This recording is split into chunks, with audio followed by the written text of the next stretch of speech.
حضرت بایزید بستامی کہتے ہیں کہ میں نے اپنی ماں کے آگے ہاتھ جوڑے، میں نے کہا امی تجھے راضی کروں یا رب کو راضی کروں؟ تو اپنے حق مجھے معاف کر دے، اللہ کو میں راضی کر لیتا ہوں۔ ماں نے کہا جاؤ پتر میں اجازت دیتی ہوں۔ گئے جنگلوں میں ذکر و فکر میں لگے رہے، تنہائی میں اس کو یاد کرتے رہے، دن رات ذکر کے چراغ روشن رکھے۔ 12 سال گزر گئے حق کی تلاش میں۔ ایک دن واپس بستام کے قریب سے گزر رہے تھے، خیال آیا چلتے چلتے ماں کو سلام کر جاؤں۔ دروازے کو دستک دینے لگے تو اس خیال نے ہاتھ روک لیا کہ ساری زندگی ماں کو سکھ تو دیا کوئی نہیں، اب دکھ بھی کیوں دینے لگے ہو؟ رات کا ایک پہر بیت گیا ہے، سردیوں کی لمبی رات ہے، ماں بستر میں لیٹی ہوگی، تیرے لیے اٹھے گی، دروازہ کھولے گی۔ دروازے کے ساتھ ہی لگ کے بیٹھ گئے اور ساری رات کاٹ دی، اس خیال سے کہ ماں کو تکلیف نہ ہو۔ جب سحری کا وقت ہوا تو اندر سے جو نالی آتی تھی اس نالی سے پانی آیا، سمجھ گئے میری ماں تہجد کے لیے اٹھی ہے اور وضو کا پانی ہے، تو فوراً دروازے پہ دستک دی۔ اندر سے آواز آئی بیٹا بایزید میں ابھی آئی۔ مائیں بیٹوں کے دستک کے انداز سے جان لیتی ہیں یہ کس بیٹے کے ہاتھوں کا لمس ہے۔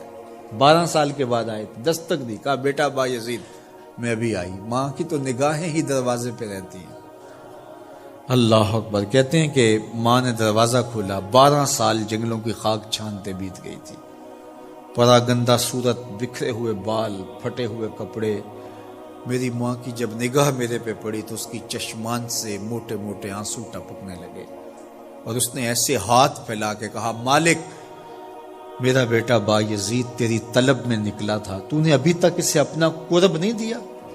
حضرت بایزید بستامی کہتے ہیں 12 سال کی ریاستوں سے جو کچھ نہیں ملا تھا ماں کے اٹھے ہوئے ہاتھوں سے مل گیا۔